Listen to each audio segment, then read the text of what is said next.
Last year, on a completely normal afternoon, the world was supposed to end. Not with fire and brimstone. Not with earthquakes swallowing cities whole. But with a profound and sudden silence. At exactly 3:17 p.m., every single phone on Earth went dead. No signal, no internet, nothing but a blank, dark screen. The world panicked. Planes were immediately grounded.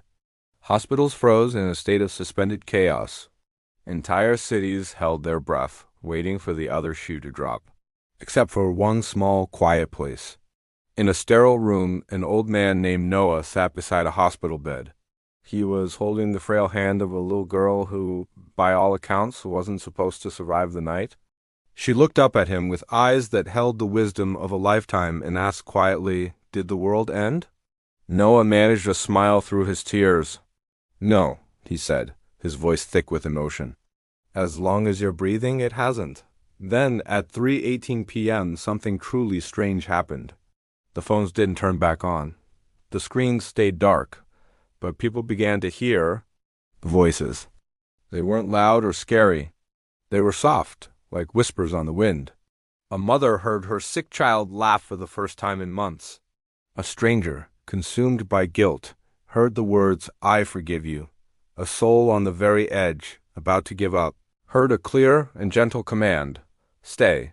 It was a global moment of connection, without any technology to connect us.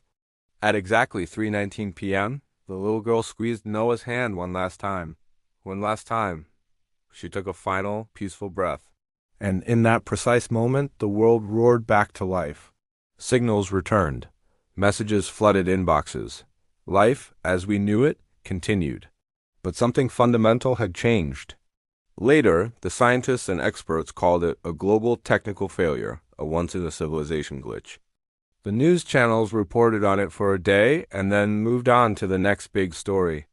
But those who heard the voices, they never forgot, because they knew the truth.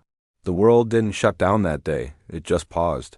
It held its breath just long enough to remind humanity why it exists in the first place.